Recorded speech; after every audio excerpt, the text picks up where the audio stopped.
안녕하세요. 사연 읽어주는 남녀입니다.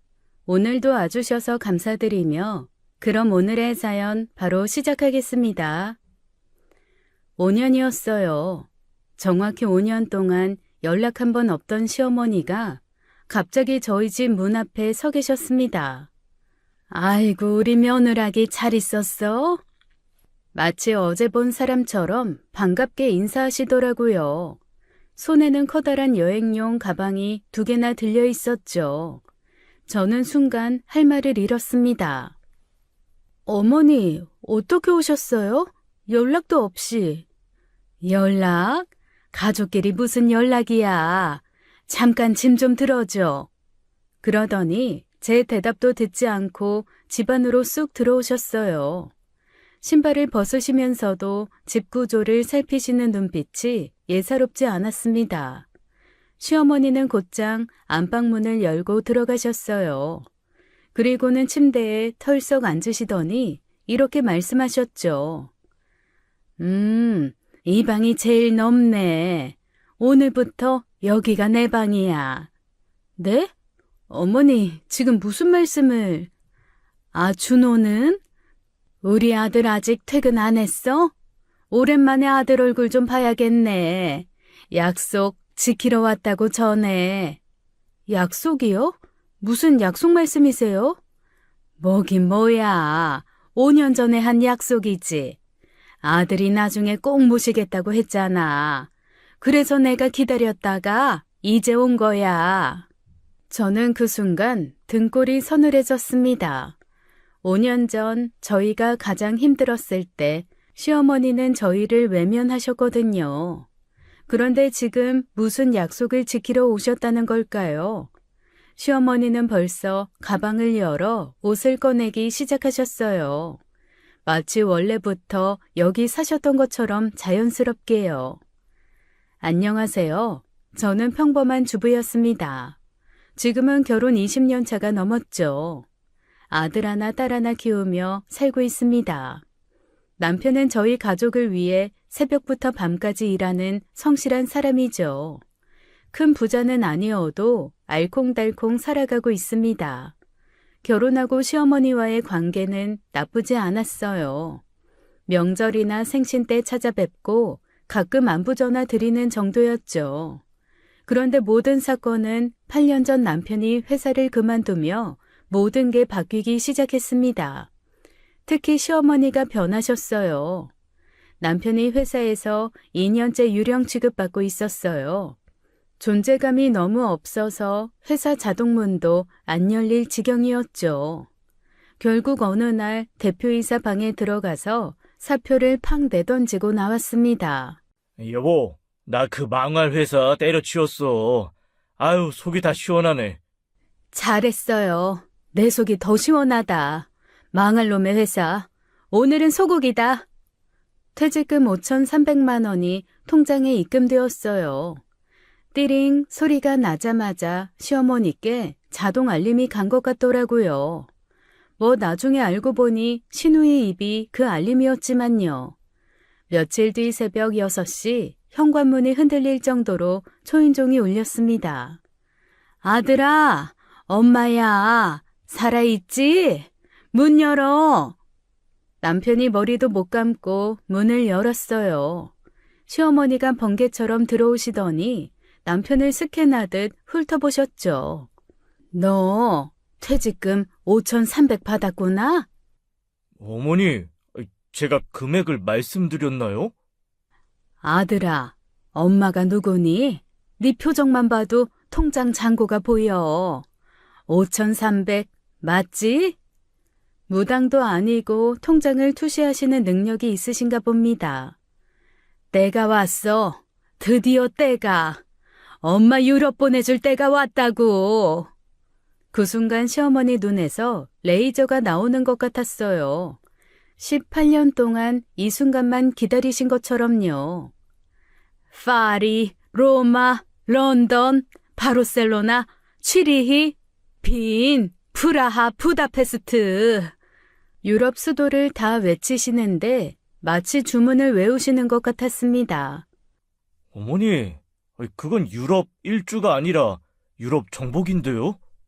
정복? 좋아. 엄마가 유럽을 정복하고 올게. 60 넘어서 유럽은 엄마 인생에 처음 가는 거야. 근데 비행기 값이 좀 비싸더라. 3천만 원이면 될까? 3천만 원이요? 왜? 적어? 그래, 4천으로 하자. 쇼핑도 해야 하니까. 저는 그때 깨달았어요. 시어머니께는 돈의 단위가 다르다는 걸요. 10,000원을 원으로 생각하시는 것 같았습니다. 어머니, 그 돈은 사업 자금인데, 그것도 모자라서 대출을. 대출? 완벽해. 은행 돈으로 효도하면 이자도 소득공제 되지 않니? 1억 빌릴 거 1억 5천 빌려. 5천이면 유럽 2달은 다녀올 수 있어. 2달이라고요? 아까는 한 달이었는데 벌써 2배가 됐습니다. 이러다 유럽에 아예 이민 가시겠다고 하실 기세였어요. 참, 비행기는 당연히 비즈니스 타야지. 이코노미는 다리가 저려. 엄마 다리 긴 거 알지? 168cm야. 어머니는 153cm. 아무튼 크단 얘기야. 호텔도 별 5개는 기본이지. 엄마가 욕심쟁이야? 대통령 스위트는 안 할게. 그냥 로얄 스위트 정도면 돼. 로얄 스위트가 그냥이 되는 순간이었습니다. 시어머니는 가방에서 뭔가를 꺼내셨어요. 여행사 팸플릿이 아니라 아예 책 한 권이었습니다. 유럽 완전 정복 100일 플랜이라고 직접 제목까지 쓰셨더라고요. 이거 봐. 엄마가 3년 동안 계획한 거야. 날짜별로 다 짜놨어. 월요일은 루브르, 화요일은 베르사유, 수요일은 몽마르트. 3년 계획이라뇨. 남편 퇴직금 타이밍을 3년 전부터 기다리신 건가요? 대체 어떻게 해요? 어머니, 일단 저희도 생각할 시간을. 시간은 돈이야. 매일 환율 오르는데 뭘 생각해. 지금 유로 1,400원인데 내일 1,500원 되면 손해 아니야? 빨리 결정해. 그러시더니 제 핸드폰을 가져가서 뭔가를 열심히 검색하셨어요. 여기 봐. 대한항공 비즈니스석. 지금 예약하면 20% 할인이래. 이런 기회가 또 올까? 안 와. 절대 안 와. 마치 홈쇼핑 진행자가 되신 것 같았습니다. 그날 시어머니는 4시간 동안 유럽의 위대함에 대해 강의하고 가셨어요. 나폴레옹도 그렇게 유럽의 진심은 아니었을 겁니다. 시어머니의 유럽 공격이 일주일째 계속됐어요. 매일 아침 7시에 오셔서 유럽 다큐멘터리를 틀어놓고 해설까지 하셨죠. 더는 못 참겠더라고요. 어머니, 이번 주말에 시간 되세요? 특별한 곳에 모시고 가려고요. 특별한 곳? 어디? 백화점? 아울렛? 아니요. 그보다 훨씬 특별한 곳이에요. 가서 보시면 깜짝 놀라실 거예요. 뭔데 그렇게 비밀이야? 혹시 온천? 스파? 그 주말 시어머니는 평상복에 동네 마실 가는 가방 하나 들고 오셨어요. 대체 어디 가는 거야? 멀어? 좀 멀어요. 1시간 반 정도? 1시간 반? 그럼 경기도 끝이네. 설마 강원도까지 가는 건 아니지? 차를 타고 가는 내내 시어머니는 추측 게임을 하셨어요. 프리미엄 아울렛이야? 신세계야, 현대야? 아님 그 새로 생긴 대형 찜질방? 어머니, 곧 도착해요. 조금만 기다려보세요. 30분쯤 지나자 시어머니가 창밖을 보시며 의아해 하셨어요. 여기 완전 시골이네. 논밭만 있고. 우리 어디 가는 거야? 어머니, 유럽 가는 중이에요. 뭐? 갑자기 무슨 유럽? 아니 잠깐, 설마 진짜로? 시어머니는 눈이 갑자기 반짝이더니 핸드백을 뒤지기 시작하셨어요. 아이고, 여권도 없는데 화장도 제대로 안 했고 옷도 이렇게 평상복인데 면세점도 못 들르고. 어머니, 여권은 필요 없어요. 여권 없이 유럽을 어떻게 가? 미립국이야? 경기도 여주에 도착했을 때 루덴시아라는 간판이 보였어요. 루덴시아? 이게 뭐야? 잠깐, 설마? 주차장에 차를 세우자 시어머니가 주변을 둘러보셨어요. 한국 차들만 가득한 주차장, 한글 간판들, 김밥 천국까지 보이더라고요. 야, 너 지금 나한테 뭐 하는 거야? 이게 무슨 유럽이야? 어머니, 여기가 한국 속 작은 유럽이에요. 유럽풍 테마파크요. 시어머니의 표정이 마치 복권 당첨인 줄 알았는데 번호를 잘못 봤을 때 같았어요. 테마파크? 너 지금 진심이야? 내가 놀이동산 가자고 했어? 어머니, 일단 들어가 보세요. 진짜 유럽 같다니까요. 유럽 같긴 뭐가 유럽 같아. 저기 보이는 게 파전푸스인데. 저희 셋 입장료 6만 원을 내려고 하니 시어머니가 막으셨어요. 6만 원? 이 돈이면 동네 뷔페 2번 가지. 왜 여기다 돈을 버려? 어머니, 제가 낼게요. 구경이라도 해보세요. 들어가자마자 5m짜리 모형 에펠탑이 나타났어요. 이게 에펠탑? 우리 아파트 놀이터 정글짐이 더 커. 직원이 중세 기사 복장을 하고 다가왔어요. 안녕하세요. 포토존에서 사진 찍어드릴까요? 사진은 무슨? 내가 이런 짝퉁 앞에서 사진을 왜 찍어? 창피해서. 점심시간에 레스토랑에 갔더니 정통 이탈리안이라고 써 있었어요. 파스타가 15,000원? 동네 분식집 잔치국수가 4,000원인데. 파스타가 나왔는데 옆에 김치와 단무지가 같이 나왔습니다. 이탈리아 사람들이 이거 보면 기절하겠다. 파스타에 김치라니. 어머니, 한국식으로 변형한 거래요. 변형? 이건 그냥 파괴야. 카르보나라가 왜 빨간색이야? 고추장 넣었어? 미니 콜로세움 앞에서 시어머니가 한숨을 쉬셨어요. 저게 콜로세움이면 우리 집 반지하가 지하 궁전이네. 가짜 곤돌라를 보시더니 더 가관이었어요. 오리배에 이탈리아 국기 붙였다고 곤돌라야? 그럼 자전거에 날개 달면 비행기고? 그래도 끝까지 다 구경은 하셨어요. 기념품 가게에서 I love 루덴시아 티셔츠를 보시더니 피식 웃으셨죠. 이거 입고 다니면 사람들이 루덴시아가 어디야 물어볼 텐데 여주요 하면 얼마나 창피해? 돌아오는 차 안에서 시어머니가 말씀하셨어요. 너희가 돈 없는 건 알겠다. 근데 이런 데 데려와서 유럽이라고 우기면 되니? 차라리 집에서 유럽 영화나 보여주지. 죄송해요, 어머니. 남편이 사업 성공하면 진짜 유럽 모시고 갈게요. 그래, 내가 80대면? 그때는 여기도 못 걸어 다녀. 아니에요. 꼭 지금처럼 팔팔하실 때 모실게요. 오늘 이 충격으로 수명이 5년은 줄었어. 유럽은 무슨 여주 당일치기나 다녀왔네. 그런데 집에 도착하자마자 시어머니가 하신 일이 뭔지 아세요? 동네 친구한테 전화해서 오늘 며느리가 특별한 데 데려갔다고 자랑하시더라고요. 루덴시아는 절대 안 말하시고요. 역시 체면은 끝까지 지키시는 분이었습니다. 루덴시아 사건 이후 시어머니가 한 달간 연락을 끊으셨어요.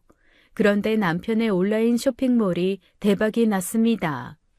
월 매출 2천만 원을 돌파한 날 남편이 통장 보며 펑펑 울었어요. 여보, 2천이야, 2천. 내가 해냈어. 아이. 울지 마. 옆집에서 119 부를라. 그런데 신기하게도 매출 2천 찍고 일주일 뒤 새벽 초인종이 울렸습니다. 시어머니의 매출 감지 센서는 정확도 100%였어요. 아들, 잘 지냈어? 엄마 왔다. 어머니, 아유, 어떻게 또 아시고. 엄마가 뭘 알겠니? 그냥 아들 보고 싶어서 왔지. 근데 얼굴이 좋아 보이네. 사업 잘 되나 보다. 역시 시어머니는 남편 얼굴만 봐도 매출을 아시는 특수 능력 보유자셨습니다. 그래서 용돈 좀 올려줄 수 있을까? 물가가 너무 올라서 30만 원으로는 안 돼. 얼마가 필요하신데요? 100만 원? 100만 원이요? 왜? 많아? 그럼 90만 원. 이게 마지노선이야. 마지노선이 90만 원이라니 프랑스도 놀랄 방어선이었습니다. 그 다음부터 시어머니는 매출 발표일마다 오셨어요. 마치 주주총회 참석하듯이 정확하게 오시더라고요. 이번 달은 얼마야? 3천 넘었어? 그럼 보너스 줘야지. 보너스요? 그래. 매출 오르면 직원들 보너스 주잖아. 엄마는 정신적 지원 직원이야. 정신적 지원이 아니라 정신적 압박의 오타가 아닌가 싶었습니다. 어느 날은 더 황당한 요구를 하셨어요. 아들아, 엄마 집 하나 사줘. 집이요? 아니, 어머니 지금 아버지랑 사시는 집 있잖아요. 그 집 말고 내 집. 내 이름으로 된 내 집. 독립하고 싶어. 68세의 독립선언이라니 대한민국보다 늦은 독립이었습니다. 어머니, 집은 너무 큰 부담인데. 부담? 아들이 돈 잘 버는데 뭐가 부담이야? 작은 아파트면 돼. 30평대 정도? 30평이 작은 아파트라니 시어머니의 스케일에 할 말을 잃었어요. 아님 빌라도 괜찮아. 단독주택도 좋고. 근데 정원은 있어야 해. 수영장도 있으면 좋겠다. 그건 빌라가 아니라 리조트인데요. 아들 성공했으면 엄마한테 이 정도는 해줘야지. 남들 다 그렇게 산다고. 그 남들이 누군지 정말 궁금했습니다. 아마 시어머니 상상 속 친구들인 것 같았어요. 남편이 난감해하자 시어머니가 최후 통첩을 하셨죠. 집 안 사주면 매일 와서 여기서 살 거야. 선택해. 협박인지 경고인지 모를 말씀을 남기고 가셨습니다. 그날 밤 남편과 저는 긴급 대책회의를 열었어요. 의제는 단 하나, 시어머니 독립 저지 작전이었죠. 시어머니의 집 공격이 시작됐어요. 아침 7시, 점심 12시, 저녁 6시. 하루 3번 정확하게 전화가 왔죠. 알람 시계보다 정확한 시어머니표 집 테러였습니다. 집 알아봤어? 오늘 계약해? 언제 이사해? 어머니, 아직 알아보는 중이에요. 뭘 그렇게 오래 알아봐? 집이 없어? 대한민국에 집이 얼마나 많은데. 그러던 어느 날 저는 시아버지께 조심스럽게 여쭤봤어요. 아버님, 어머니가 요즘 따로 집을 구하신다는데. 뭐? 나한테 한마디도 없었는데? 절대 집 사주면 안 돼. 그럼 나는 어떻게 해? 혼자 밥 먹으라고? 그럼 어머님께 말씀 좀 해주세요. 말이 통하는 사람같이 보여? 아유, 40년을 넘게 살았는데도 아직도 외계인이야? 그날 저녁 시어머니가 폭탄 선언을 하셨어요. 집 사주면 이혼할 거야. 그 영감이랑은 이제 못 살아. 어머니, 갑자기 무슨 말씀이세요? 40년 동안 참고 살았어. 이제 내 인생 살 거야. 황혼 이혼이 트렌드래. 황혼 이혼이 트렌드라니 시어머니는 유튜브를 너무 많이 보신 것 같았어요. 시아버지가 이 소식을 듣고 전화를 하셨죠. 야, 절대 집 사주지 마. 그 할망구 혼자 살면 일주일도 못 버텨. 그 할망구 아마 고독사 할 거다. 결국 저는 시어머니를 성화에 못 이겨 모시고 집 구경을 다니기로 했어요. 일주일 동안 온갖 집을 다 보여드렸죠. 처음엔 16평짜리 구축 아파트부터 시작했습니다. 이게 집이야, 닭장이야? 거실이 우리 집 화장실만 하네. 어머니, 지금 자금으로는 이 정도밖에. 자금? 아들이 월 3천 버는데 대출 받으면 되잖아. 시어머니에게 대출은 만능 해결사였습니다. 그런데 그걸 누가 갚나요? 두 번째 집은 반지하였어요. 반지하?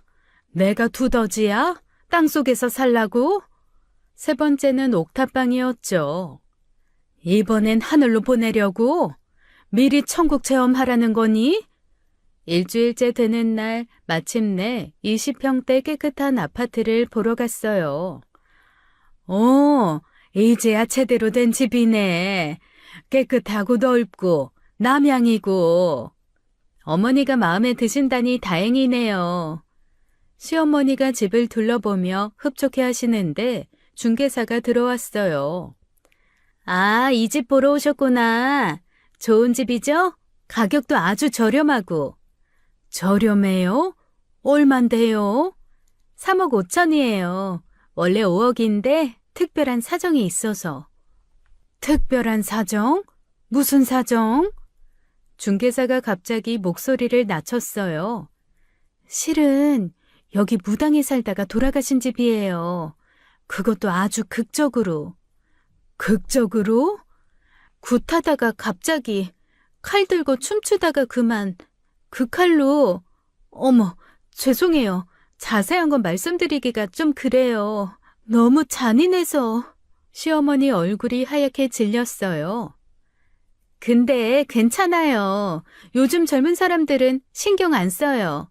오히려 저렴해서 좋아한다니까요. 그때 중개사가 방문을 열었는데 온 벽에 부적이 붙어 있었어요.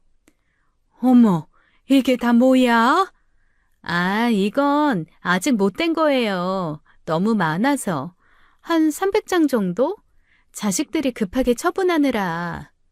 거실 장판을 보니 빨간 얼룩이 있었어요. 저건 그날 흔적이에요. 아무리 닦아도 안 지워져요. 가끔 밤에 빛난다는 소문도. 빛나요? 네, 인광물질인가? 아무튼 새벽 3시면 초록빛이 난대요. 신기하죠? 시어머니가 제 팔을 꽉 잡았어요. 가자, 당장 나가. 어머니, 잠깐만요. 특별 혜택이 있어요. 첫날 밤 무료 체험. 체험은 무슨 귀신이랑 같이 자라고? 밖으로 나오자마자 시어머니가 숨을 헐떡이셨어요. 미쳤어? 그런 집을 보여줘? 내가 무당이야, 퇴마사야? 어머니가 집 꼭 사달라고 하셔서 이 집이 제일 저렴하고 좋아서. 됐어. 집 필요 없어. 그냥 영감이랑 살래. 영감이 귀신보다는 낫지. 그날 이후 시어머니는 집 이야기를 쏙 빼놓으셨어요. 집에 돌아온 후 중개사에게서 문자가 왔어요. 연기 어땠어? 대박이었지? 사실 그 중개사가 제 고등학교 친구 은정이었어요. 제가 미리 부탁해서 무당집 연극을 한 거였죠. 부적도 제가 준비하고 빨간 얼룩은 케첩이었습니다. 최고였어. 오스카상 줄게. 근데 그 케첩 얼룩 진짜 안 지워져. 집주인한테 혼낼 것 같은데? 그때 깨달았어요. 시어머니 막는 것보다 케첩 자국 지우는 게 더 어렵다는 걸요. 하지만 작전은 대성공이었습니다.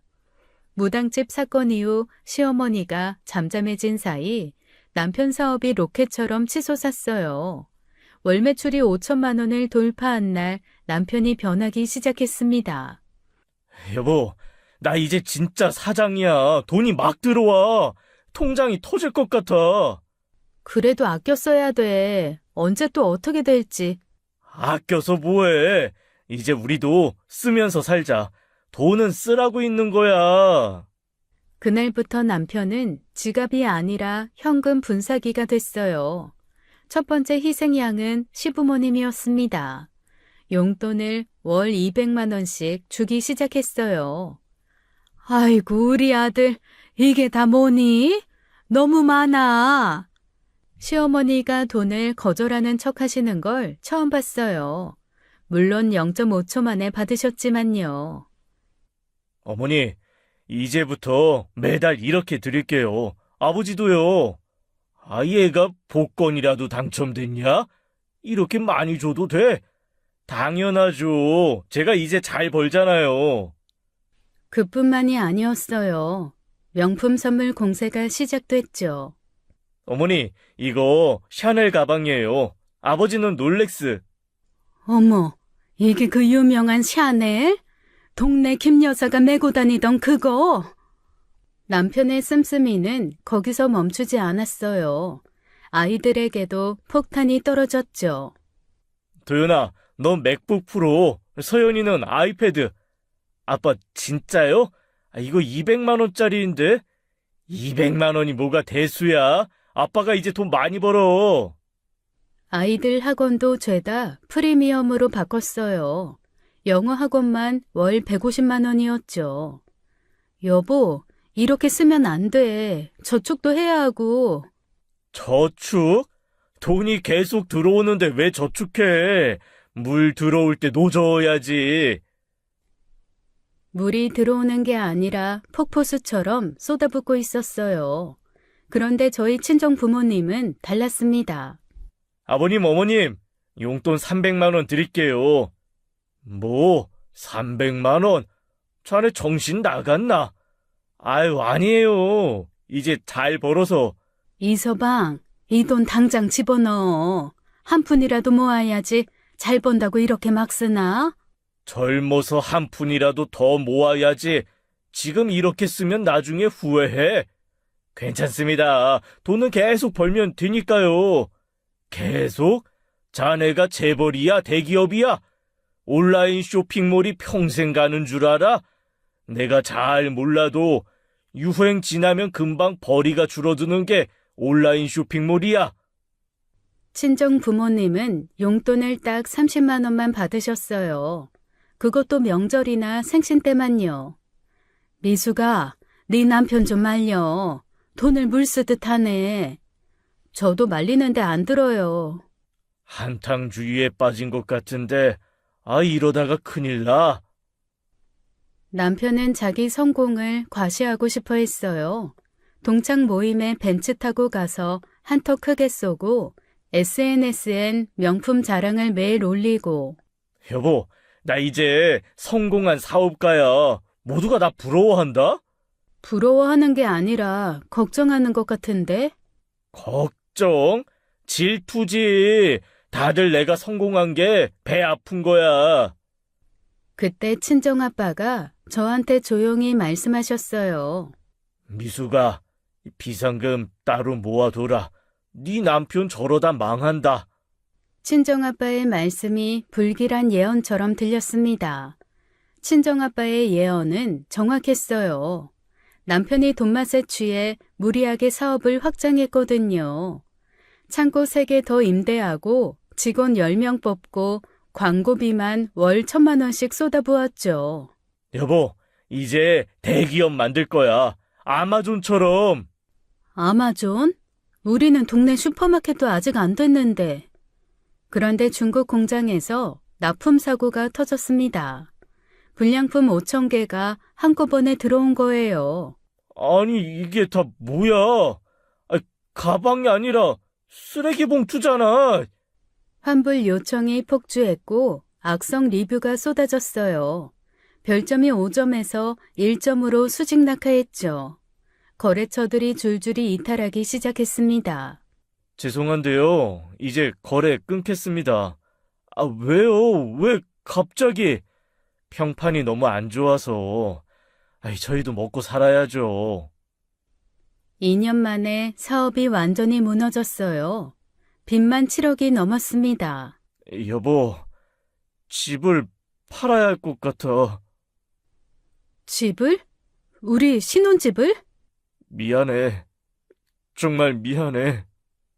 15년 동안 살던 32평 아파트를 급매로 내놨어요.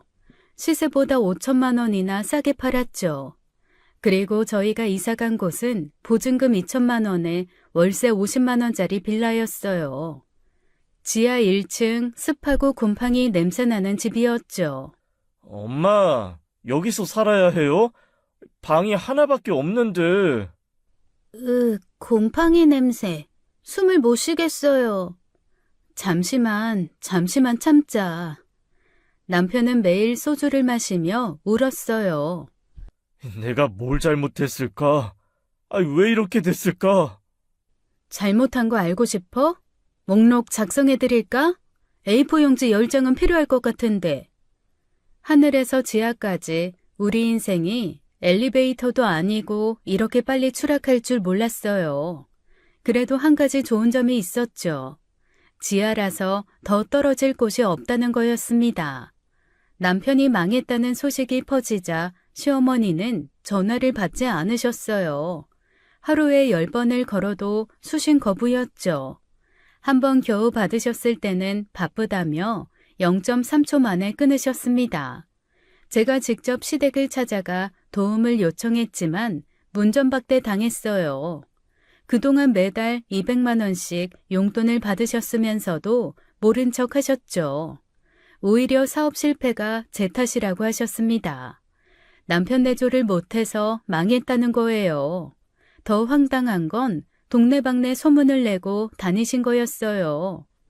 며느리가 명품 사달라고 졸라서 남편이 돈을 막 썼다고요. 저는 마트 세일 제품밖에 모르는데 말이죠. 시어머니는 그동안 받은 용돈도 부정하셨어요. 200만 원이 아니라 20만 원만 받았다고 우기셨죠. 시아버지가 통장 내역을 보여드려도 그건 자기가 저축한 거라고 하셨습니다. 마지막으로 시어머니가 말씀하셨어요. 앞으로 우리 집에 오지 말라고요. 가난이 옮을까 무섭다면서 가난 바이러스라는 말까지 하셨죠. 그날 밤 남편은 어머니 연락처를 삭제했어요. 돈 있을 때는 아들, 없으면 남. 시어머니의 일관성에 씁쓸하게 감탄했습니다. 친정아빠가 우리 월세집을 보러 오신 날이었어요. 지하 계단을 내려오시더니 얼굴이 돌처럼 굳으셨죠. 이게 집이야, 지하 벙커야. 전쟁이라도 났어? 아빠, 잠시만 여기서. 잠시? 벽에 곰팡이가 피카소 그림처럼 그려져 있는데. 그때 서연이가 기침을 했어요. 콜록콜록 한 달째 낫지 않는 기침이었죠. 애가 왜 이렇게 기침을 해? 곰팡이 때문인 것 같아요. 뭐? 곰팡이? 친정아빠가 남편을 노려보셨어요. 눈에서 레이저가 나올 것 같았습니다. 자네 이리 와. 아버님은 무슨 네가 가장이야, 곰팡이 사육사야. 애들이 병 들어가는데 여기서 뭐 하는 거야? 죄송합니다. 미수가 짐 싸. 당장 애들도 데리고 우리 집으로 가자. 아빠, 그래도... 그래도는 무슨 우리 손주들 폐병 걸리게 할 거야? 친정아빠는 그날로 우리를 친정으로 데려가셨어요. 그리고 남편에게 충격 선언을 하셨죠. 자네는 내일부터 여기서 일해. 축사에서 일할 거야. 축사요? 소 키우는 곳이요? 그래. 소똥 치우고, 소 밥 주고, 소랑 대화하고, 소가 너보다 낫겠다. 하지만 전 축산업은 전혀 몰라. 사업도 전혀 몰랐잖아. 그래도 했잖아. 망했지만. 다음 날 새벽 4시 남편은 친정아빠를 따라 축사로 출근했어요. 저녁에 돌아온 남편은 완전히 초췌해져 있었죠. 여보, 나 소똥 냄새가 몸에 배었어. 샤워를 해도 안 빠져. 수고했어. 그래도 아빠가 생활비 다 주시니까 우리 참자. 장인어른이 하루에 10시간씩 일을 시켜. 소가 나를 불쌍하게 봐. 저녁 먹어라. 일했으면 밥은 먹어야지. 어머니, 감사합니다. 근데 손에서 소똥 냄새가. 매일 새벽 4시에 일어나서 저녁 6시까지 일했어요. 월급은 100만 원. 친정아빠는 처가살이에 숙식 제공이니 감사하라고 하셨죠. 처가살이 한 달째 남편이 완전 다른 사람이 되어가고 있었어요. 여보, 돈이 얼마나 귀한지 이제 알겠어. 100만 원 벌기가 이렇게 힘들구나. 이제 알았어? 그리고 소가 의외로 똑똑해. 내 이름도 알아듣는 것 같아. 그날부터 남편의 진짜 참교육이 시작됐죠. 나중에 들으니 동네 사람들이 남편을 서울사위라고 불렀대요. 서울사위, 오늘도 소똥 치우러 왔네? 축사 생활 1년째 남편이 소와 대화하기 시작했어요. 은매야, 오늘도 잘 지냈니? 나는 오늘도 장인어른께 혼났어. 소가 음매하고 대답하면 남편이 고마워했죠.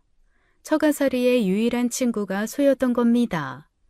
2년째 남편이 축산 전문가가 되어가고 있었어요. 여보, 이 소는 임신 3개월이야.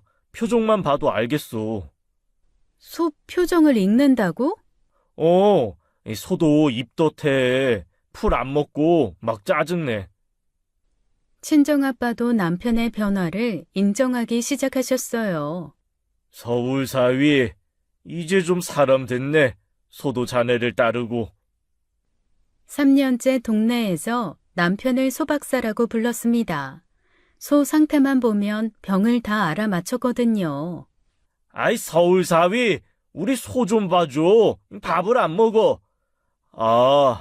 이 소는 스트레스예요. 옆소랑 사이가 안 좋아서 자리를 바꿔보세요. 신기하게도 정말 맞았어요. 남편이 소 심리 상담사가 된 거죠. 4년째 남편이 저에게 진심을 털어놨어요. 여보, 내가 정말 바보였어. 돈 맛에 취해서 가족도 현실도 다 잊었었어. 이제 깨달았어? 소똥 치우면서 깨달았어. 소도 열심히 사는데 나는 뭐 했나 싶어서. 5년째 되던 어느 날 친정아빠가 남편을 불렀어요. 5년 됐다.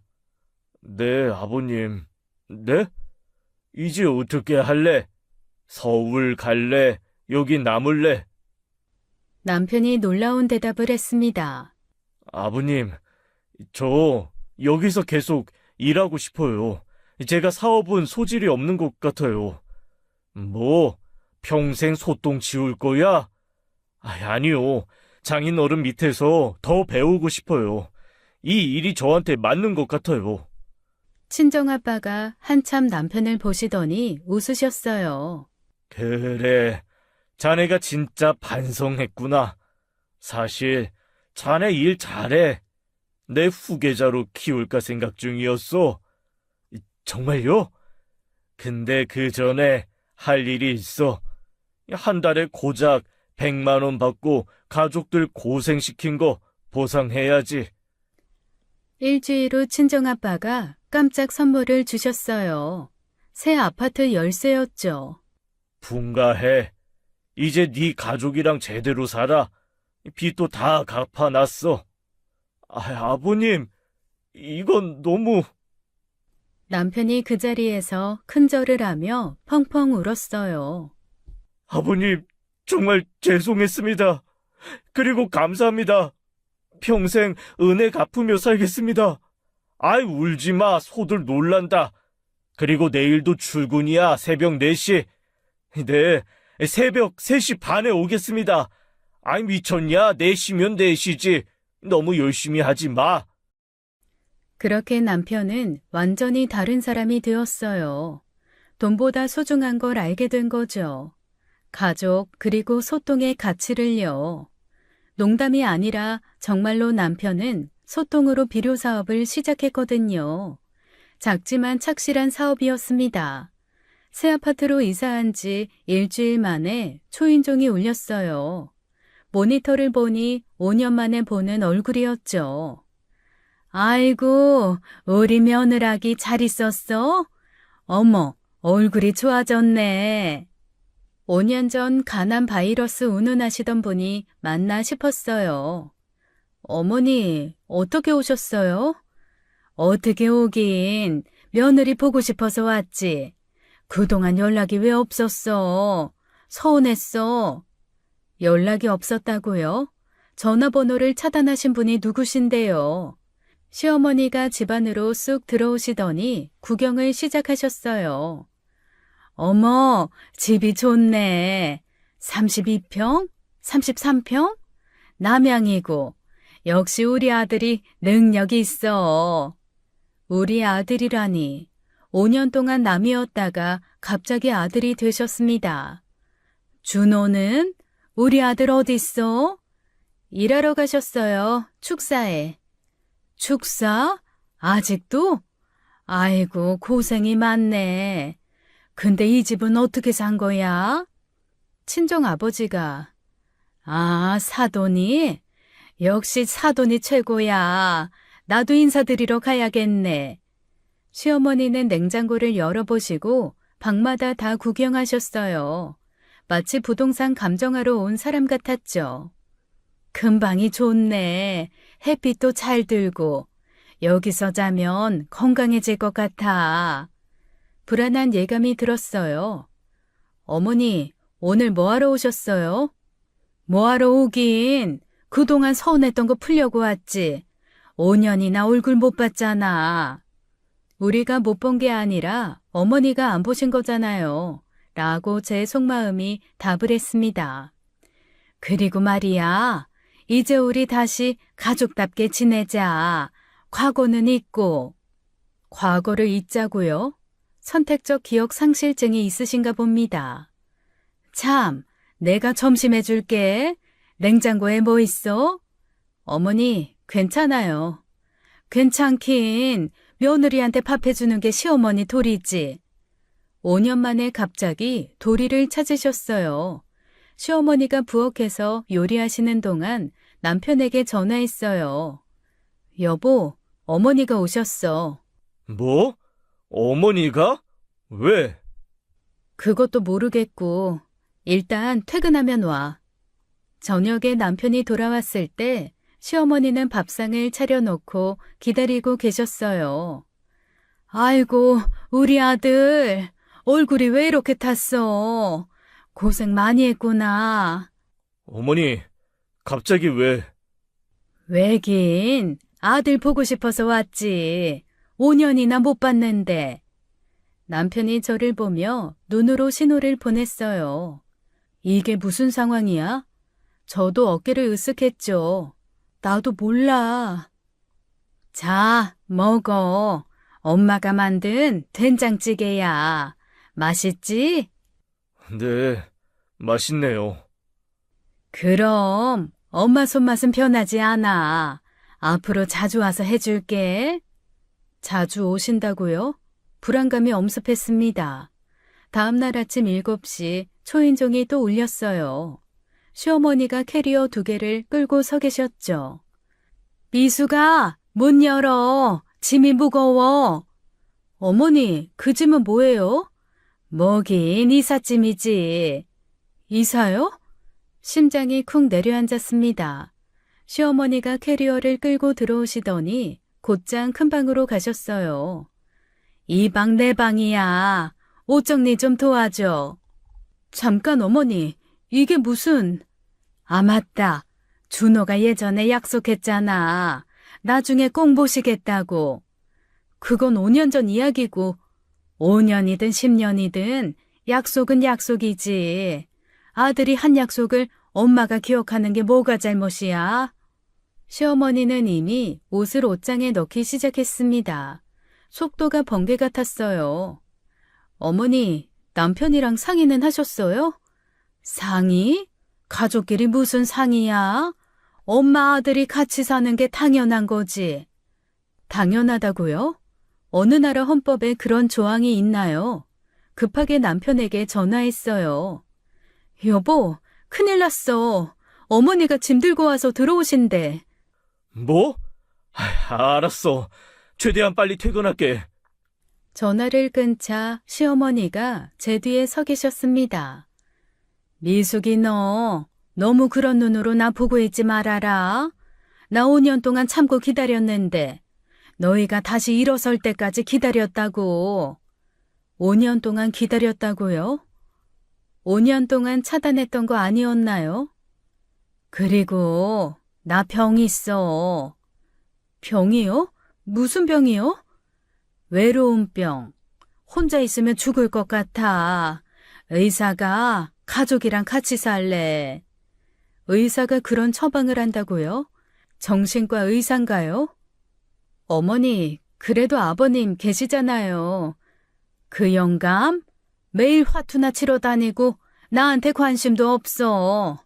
이혼할 거야. 이혼이요? 그래, 황혼이혼. 요즘 트렌드야. 유튜브에서 봤어. 또 유튜브입니다. 아직도 이혼의 꿈을 못 버리셨네요. 시어머니의 모든 결정은 유튜브 기반이었어요. 이른 저녁 남편이 집에 들어서자마자 큰 방을 확인했습니다. 시어머니 짐이 가득 쌓여 있었어요. 남편의 얼굴이 굳어졌습니다. 어머니, 이게 뭡니까?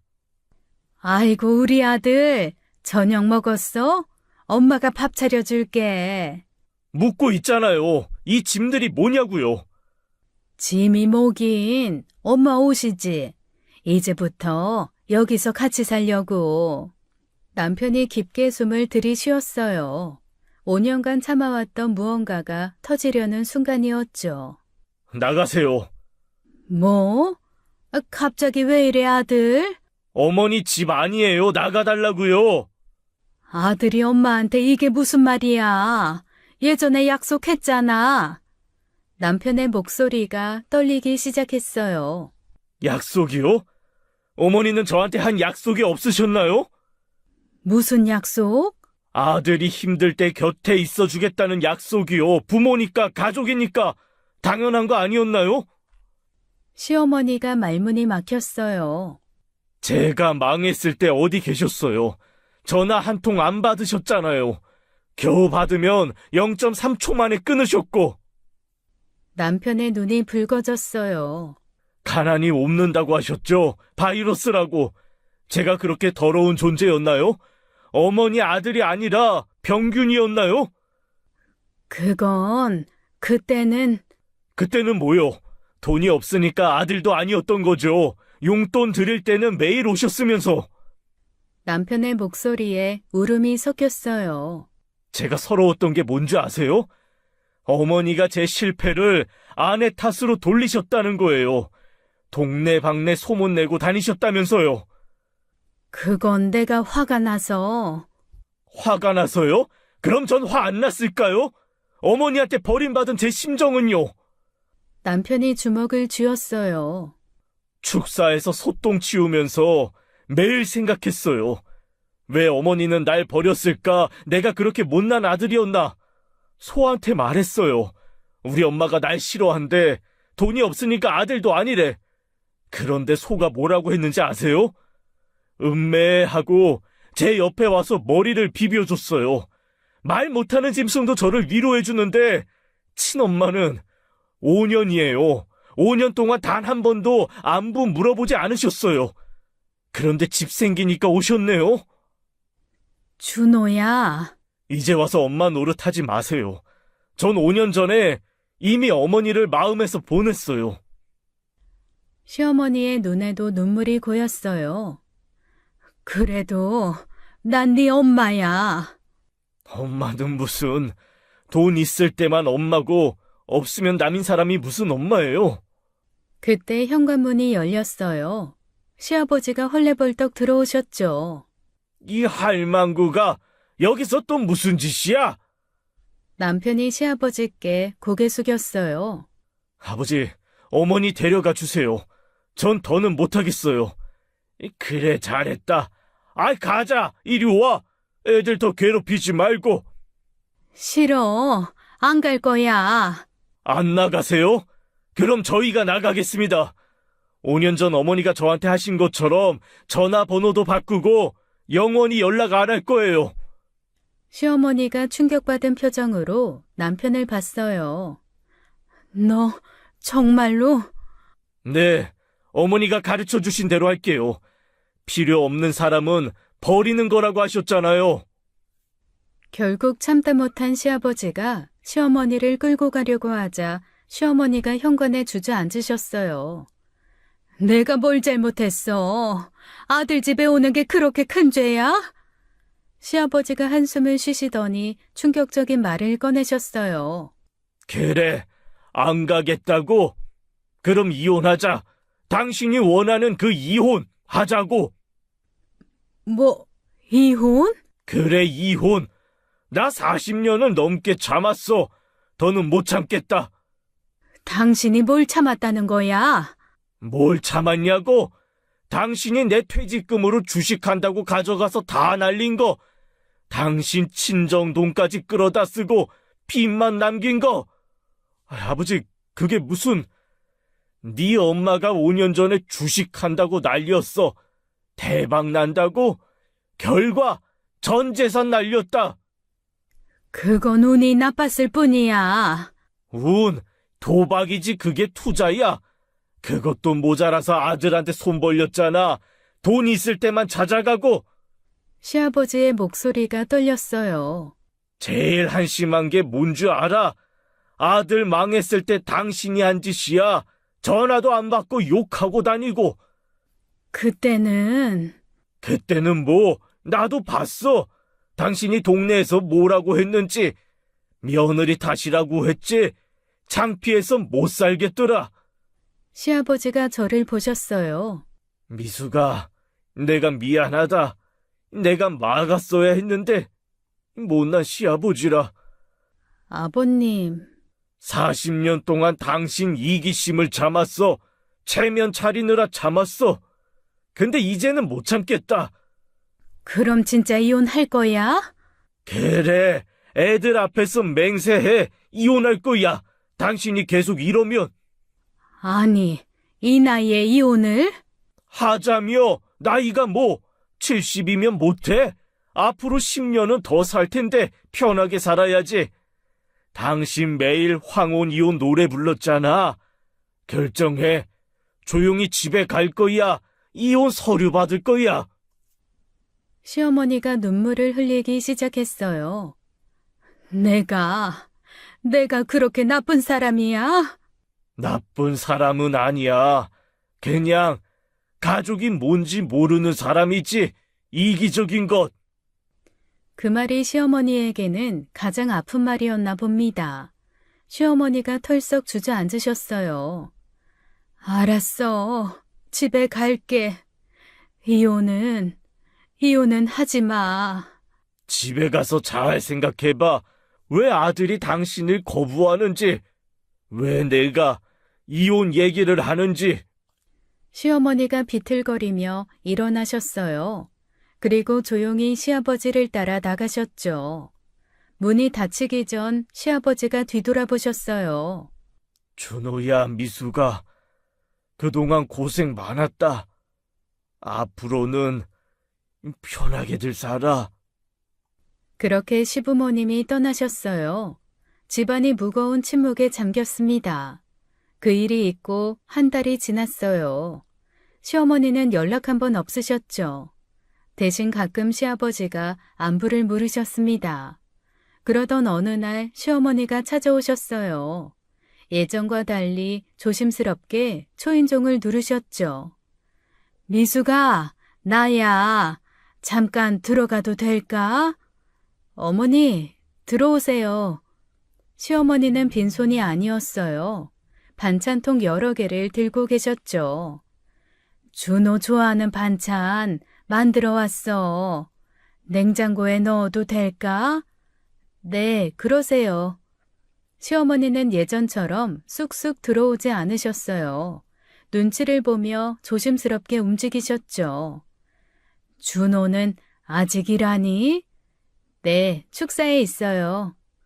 그래, 고생이 많네. 어색한 침묵이 흘렀어요. 시어머니가 먼저 입을 여셨습니다. 미수가, 내가 할 말이 있어서 왔어. 말씀하세요.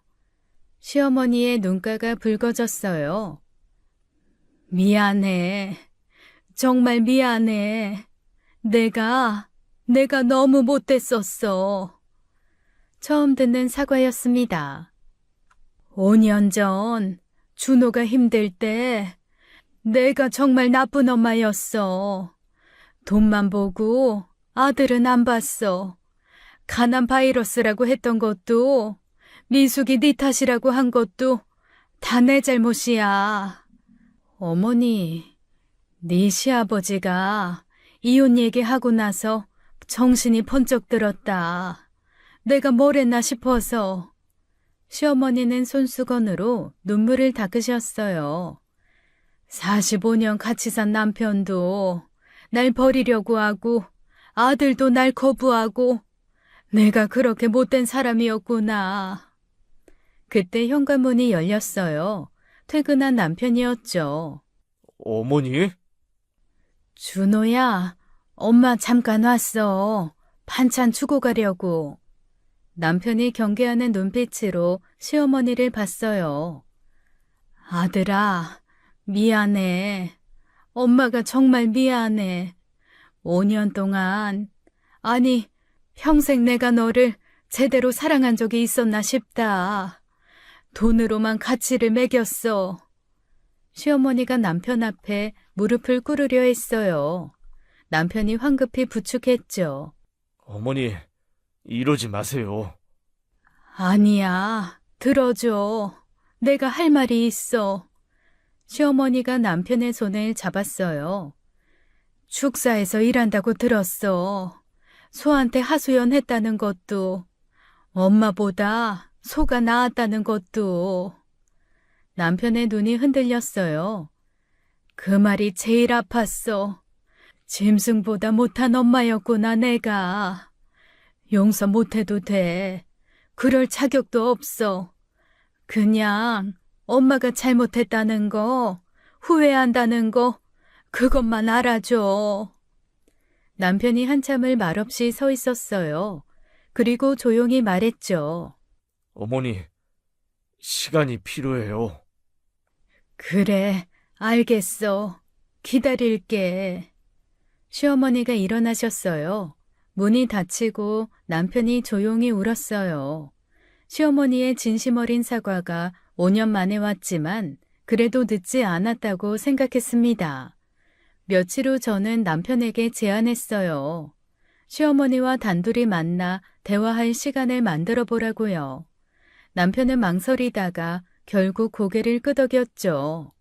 그날 저는 아이들과 외출했어요. 집에서 무슨 대화가 오갔는지는 모릅니다. 다만 그날 이후 남편이 어머니를 피하지 않게 되었어요. 시어머니도 예전처럼 무작정 찾아오지 않으셨죠. 대신 가끔 전화로 허락받고 오셨어요. 반찬을 조금 가져오시거나 손주들 용돈을 주고 가시는 정도였습니다. 예전에 그 욕심 많던 모습은 찾아볼 수 없었어요. 완전한 화해는 아니었어요. 하지만 서로 조심스럽게 거리를 좁혀가는 중이었죠. 시간이 필요했지만 그래도 희망은 있었습니다. 그로부터 1년이 흘렀어요. 우리 가족은 평화를 되찾았습니다. 남편은 여전히 축사에서 일하고 있어요. 이제는 친정아빠의 정식 동업자가 되었죠. 소똥으로 만든 친환경 비료 사업도 작지만 안정적으로 운영되고 있습니다. 아이들도 건강하게 자라고 있어요. 곰팡이 핀 지하에서 기침하던 때가 까마득합니다. 시어머니께서는 시아버지와는 이혼하지 않으셨어요. 대신 서로를 대하는 태도가 많이 달라졌다고 하시더군요. 40년 만에 진짜 대화를 시작했다고요. 친정 부모님은 여전히 든든한 버팀목이십니다. 친정아빠는 가끔 남편을 보며 이렇게 말씀하세요. 서울사위, 이제 제법 사람 됐네. 아버님 덕분입니다. 뭐가 덕분이야? 소똥 덕분이지. 그럴 때마다 모두가 웃어요. 얼마 전 남편이 저에게 말했습니다. 여보, 나 깨달은 게 있어. 뭔데? 진짜 부자는 돈 많은 사람이 아니라 가족이 있는 사람인 것 같아. 진부한 말이지만 우리가 겪은 일을 생각하면 가장 값진 깨달음이었어요.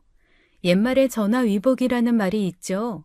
재앙이 바뀌어 복이 된다는 뜻입니다. 우리 가족에게 지난 시간이 바로 그랬어요. 망하지 않았더라면 몰랐을 거예요. 돈보다 소중한 게 뭔지, 진짜 가족이 무엇인지. 이제 우리는 압니다.